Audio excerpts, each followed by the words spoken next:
1,00,000 మంది శివభక్తులతో కలిసి మహారుద్రాక్ష పూజలో పాల్గొనండి. వెంటనే కాల్ చేసి మీ పేరును నమోదు చేసుకోండి. నమస్తే రమ్మగారు. నమస్తే జయ. ఏదైనా మంచి నీతి కథ ఒకటి చెప్పండి రమ్మగారు. మామూలుగా మనం పద్యాలు చెప్పుకుంటుంటాం కదా. బలవంతుడ నాకేమని పలువురితో నిగ్రహించి పలుకుటమేలా, బలవంతమైన సర్పము చలిచీమల చేత చిక్కి చావది సుమతి. బా పద్యం వచ్చి జయ నీకు. మా బుడ్డది కదా పిల్లలు చిన్నపిల్లలు ఉంటే వాళ్ళకి స్కూళ్ళకి చెప్పి చెప్పి మనకు కూడా వచ్చేస్తాయి. ఎప్పుడైనా సరే ఎంత బలమైన వాళ్ళైనా ఎవరైనా తమకంటే చాలా చిన్న వాళ్ళతో చేతుల్లోకి చిక్కి దొరికిపోతారు. ఇప్పుడు మన వల్ల వాళ్ళకి ఇబ్బంది అయింది అనుకో, కొంతమంది పాపం తలదించుకుని బతికేస్తారు, సరిపెట్టుకుంటారు. ఒక్కోడు తల సరిపెట్టుకోడు. సరిపెట్టుకోలేని వాడు ఎవడైనా ఒక సరైన వాడు గనక తగిలితే ఎంత పెద్దవాడైనా గోతులు పడాల్సిందే. మనకి పంచతంత్రంలో భలే మంచి కథలు కనిపిస్తాయి ఇలాంటివి. ఒక పిచ్చుక ఒక ఏనుక్కి బుద్ధి చెప్పింది. పిచ్చుక ఏనుక్కి? పిచ్చుక కనీసం ఎగిరినా ఏనుగు వినిపించుకోదు, అంత చిన్నది. అవును. జటక కుంజర కథ, ఆ కథ పేరు. ఎంత ఇంట్రెస్టింగ్ గా ఉంటుందో, పిల్లలు చెప్పడానికి చాలా బాగుంటుంది. మంచి కథ.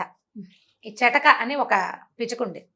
ఆ పిచ్చుకల జంట ఒక వెలగ చెట్టు మీద గూడు కట్టుకుని పిల్లల్ని పెట్టుకున్నాయి. అయితే వెలగ చెట్టు మీద పళ్ళు లేవు, పూత లేదు, ఏమీ లేదు. ఓ ఏనుగు ఆ దారే పోతూ ఆ వెలగ చెట్టుకి వీపు రాసుకుంటూ ఉండేది. మామూలుగా ఏనుగులు వీపు రాసుకుంటాయి, ఒడ్డు దురద పుడుతుంది కదా, చెట్టుకు వేసి చర్మాన్ని ఇలా ఇలా ఇలా ఇలా రుద్దుకుంటాయి. ఏనుగులు చేస్తాయిట, ఒంటెలు చేస్తాయిట. ఒంటెలు కూడా ఒంటి మీద చిన్న చిన్న ముళ్ళు పురుగులు అవి పట్టుకుని ఉంటాయి, మందపాటి చర్మాలు కదా, అవి రుద్దుకోవటానికి గట్టి రాళ్ళు కూడా ఏర్పరుస్తారు. రాజస్థాన్లో పెద్ద పెద్ద రాయిలాంటివి, పెద్ద చెప్టా లాంటిది పెడతారు. ఆ చెప్టాకి ఒళ్ళు రుద్దుకుంటాయి. ఆ చెప్టా కనపడంగానే పరిగెడతాయిట దాని దగ్గరికి. ఏనుగులు పెద్ద పెద్ద చెట్లకి రాసుకుంటాయి.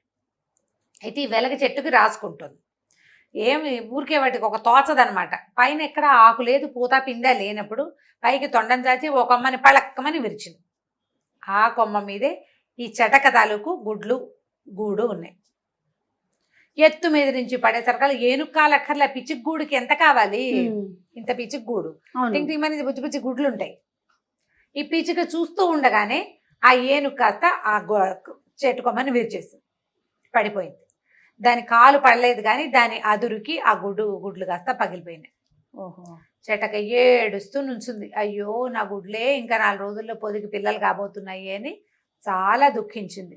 మొగుడిని తిట్టి పోట్లాడింది. మొగ చెటకని తిట్టింది అనమాట. తిట్టి నీకేం బుద్ధి లేదా, నీకు ఇది లేదా అది లేదా, మరి ఏనుగు ఇలా వచ్చి చేస్తుంటే దానికి బుద్ధి చెప్పవా, నీ పిల్లల్ని ఎవరన్నా చంపేస్తుంటే తండ్రివి నువ్వు ఇలా బాధ్యత లేకుండా ఉంటావా అంది. ఏనుగునేం చేస్తామే మనము అన్నాడు. అయినా సరే దుఃఖం తీరలా, ఏడుచుకుంటూనే ఉంది. అయితే ఒక ఈగ వచ్చిందట, వీణారవ దాని పేరు. ఉయ్ అంటుంది. ఈగ తెలిసిందే కదా మనకి, జోరీగలు అంటారు. గుయ్యో అని శబ్దం వస్తుంది. అది వచ్చి ఏమి చెటక ఏడుస్తున్నావు, ఏమైందే, ఎందుకే అని అడిగింది. అడిగేసరికల్లా చెటకంది బండ ఏనుగు, దొంగ ఏనుగు, దాని దుంపదేగా, అది వచ్చి నా గూడుని పడగొట్టింది. ఒట్టి పుణ్యానికి అక్క, పైన ఏమీ లేవు, నీకు ఏదో చెట్టు కాయ ఉంది, పిండి ఉంది, లాగి ఏనుగు తినాలనుకుంటుంది. ఎండు కట్టెలాగా ఉన్న ఆ చెట్టు మీద నేను కార్నర్లో చిన్న గూడు పెట్టుకుంటే నా గూడు పోన్లే పిచ్చి గూడు ఉంది ఎందుకు అనుకోవద్దా పెద్దది, తోచక లాగేసింది నా గుడ్లు. ఇంకో 4 రోజుల్లో పిల్లలు అవ్వాల్సిన నా పిల్లలు సర్వనాశనం అయిపోయింది అని ఏడ్చింది. ఎక్కడికి వెళ్ళినా ఈ ఏనుగుల బెడత తట్టుకోలేకపోతున్నాం, ఈ ఏనుగుకి మరీ గీరా అన్నది. అనేసరికల్ ఈ వీణారావు ఏం చేసింది, తన ఫ్రెండ్ ఇంకొక వడ్రంగి పిట్ట దగ్గరికి తీసుకెళ్ళింది. దాని పేరు గుర్తులేదు, దానికి కూడా ఇలాంటిది ఏదో ఒక పేరు ఉండాలి. ఆ వడ్రంగి పిట్ట దగ్గరికి తీసుకెళ్తే ఇది మాట్లాడుకున్నారు. చెప్పుకుంది, దుఃఖం ఏముంది చెప్పుకున్న కొందికి. అవునవును. చెప్పుకునేసరికల్లా ఈ వడ్రంగి పిట్ట అంది, మరి నాకు ఒక ఫ్రెండ్ ఉన్నాడు మేఘనాథుడు, అతని పేరు కప్ప, వాడి పేరు గుర్తుంది, కప్ప పేరు గుర్తుంది, వడ్రంగి పిట్ట పేరే నేను మర్చిపోయా. పర్వాలేదండి. ఈ మేఘనాథుడి దగ్గరికి వెళ్దాం, మేఘనాథుడు మంచి ఐడియా ఇస్తాడు, ఈ ఏనుక్కి బుద్ధి చెప్పాలి. ఓకే. మేఘనాథుడి దగ్గరికి పోయారు. వెళ్తే కబుర్లు చెప్పుకున్నారు కాసేపు. తర్వాత ఈ వీణారావ ఈ వడ్డంగి పిట్ట ఇద్దరు ఇతనికి చెప్పారనమాట, ఆ మేఘనాథుడికి, నువ్వు ఏదైనా సహాయం చేయగలవా, ఏనుక్కి బుద్ధి చెప్పాలి అనేసరికల్లా మేఘనాథుడు అన్నాడు, అయ్యో అదెంత పని, పాపం ఎవరి పిల్లల చావుకైనా కారణమైన ఏనుక్కి బుద్ధి రావాల్సిందే, దాని సంగతి చూద్దాం అని చెప్పి ఏం చేసింది, అది అడవంతా తిరిగి ఒక బాగా బురదుండి నీళ్లు ఎక్కువ లేని ఒక చెరువుని కనిపెట్టింది. కప్పలు నీళ్ళు ఎక్కడ ఉంటే అక్కడికి తిరుగుతూ ఉంటాయి కదా, అవును. అక్కడికి వెళ్ళి ఏం చెప్పిందంటే, ఓ పని చేయండి, ఏనుగు ఈ వైపు నడిచొస్తూ ఉంటుంది. నడిచొస్తుంటే నేను ఈ చెరువు దగ్గర, ఈ నీళ్లు లేని దగ్గర కూర్చుని బెకబెకమంటాను. నా ఫ్రెండ్స్ని కొంతమందిని తెస్తా, మేమందరం అరుస్తాం. కప్పలు ఎక్కడ అరుస్తాయి? నీళ్ళు ఎక్కడుంటే అక్కడ అరుస్తాయి. నేను అరిస్తే నేను నీళ్లు ఉన్నాయి అనుకుని ఏనుగు వచ్చేస్తుంది. ఈ లోపల ఏం చెయ్యాలి? మొదట వీణారావ ఉంది కదా, వీణ లాంటి శబ్దం చేసేది, గుయ్యి అంటుంది. దాని పేరు కూడా అందుకే పెట్టారు, వీణ మోగినట్టు మోగుతూ ఉంటుంది అనమాట, గుయ్యి అంటుంది. అదే దాని శబ్దం. నువ్వేం చేస్తావంటే దాని చెవిలో సంగీతం పాడు వెళ్ళి, ఏనుగు చెవిలో. ఏనుగు తన్మయత్వంతో కళ్ళు మూసుకుంటుంది. కళ్ళు మూసుకోగానే వడ్రంగి పెట్టింది కదా, అది పరిగెత్తుకుంటూ వచ్చి ఏనుగుని కంటి మీద పొడిచేస్తుంది. కన్ను పొడవనగానే కళ్ళు కనపడకపోయేసరికి ఏనుగుకి దాహం వేస్తుంది. కంటికి దెబ్బ తగిలితే దాని మెకానిజం అది, నీళ్ల కోసం పరిగెత్తుకొస్తుంది. పరిగెత్తుకొస్తే నేను ఈ బురద వైపు దాన్ని లీడ్ చేస్తా, కప్ప తెలివి చూడు అని చెప్పింది.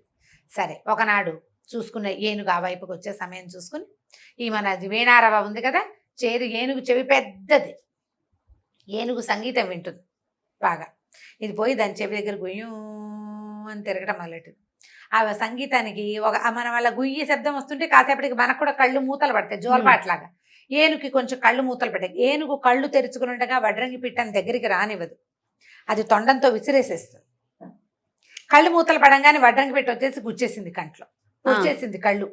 పొడిచేసరికల్లా అది కేవు కేవు గట్టిగా ఘీంకరించింది. ఏనుగు వడ్రంగి పిట్ట ఎక్కి ఏనుగు మీదే కూర్చుంది పైకెక్కి. ఇది అరిచి కేకలు పెట్టింది. అరిచినా సరే ఈ లోపల దాహం వేసేసింది దానికి. కళ్ళు పొడిచేసి కళ్ళు కనపడకపోతే దాహం. ఈ లోపల కప్పలు బెకబెకమంటున్నాయి, ఎక్కడో కప్పలు బెకబెకమంటున్నాయని పరిగెత్తింది అటువైపుకి. పరిగెత్తేసరికల్లా ఒక పెద్ద మురి గుంట అది. ఏనుగు చూసుకోకుండా, కళ్ళు కనిపించట్లేదుగా, కంట్లోంచి నీళ్లు గారిపోతున్నాయి, కళ్ళు మండిపోతున్నాయి, కన్ను నొప్పిగా ఉంది, దాహం వేస్తోంది, టెన్షన్గా ఉంది. బురద నీళ్ళు తాగేస్తుందా? తాగలేదు, బురదలోకి దిగింది. అయ్యయ్యో, దిగంగానే కూరుకుపోయింది బురదలో. మామూలు కష్టం కాదు అది, ఎంత తంటాలో పడితే గానీ అది బయటికి రాదు. ఇప్పుడు ఏనుగు కష్టాన్ని గురించి కాదు మనం ఇక్కడ ఆలోచించాల్సింది. ఆ వట్టి పుణ్యానికి పిచ్చిగూడుని పగలగొట్టినందుకు, పగలగొట్టేసి అంతే. ఆ పిచ్చిక దాని ఫ్రెండ్స్ తో కలిసి చేసిన శాస్తి. అందుకని ఒట్టి పుణ్యానికి ఎవ్వరి జోలికి వెళ్ళకూడదు. అయ్యా, అంతటి ఏనుగే ఇబ్బంది పడింది. ఎంత బలవంతమైన ఏనుగైనా సరే, ఇట్లా చిన్న ప్రాణుల చేతికి చిక్కైనా సరే దొరికిపోతుంది. కాబట్టి ఇప్పుడు తప్పనిసరి అయితే ఏదో చేస్తావు. అవును, తప్పనిసరి కాకపోతే దారే పోతూ ఎవరినైనా ఏడిపించటము, తోచి తోచక హెరాస్మెంట్, తోచి తోచక ఎక్కిరించటము, అలా చేయకూడదు. ఆ చేయటం వల్ల ఇలాంటి సమస్యలు వస్తాయి అని చెప్పడానికి ఈ పంచతంత్ర కథని పిల్లలకి ఉదాహరణగా చెప్పచ్చు. చాలా బాగుంది రమ్మగారు, క్యూట్ గా ఉంది. చక్కగా జంతువులు పిల్లలు ఇంట్రెస్ట్ గా వింటారు. అవును, స్టోరీ మంచి నీతి ఉన్న కథ కదా. అవును, చాలా బాగుంది. నమస్తే. నమస్తే.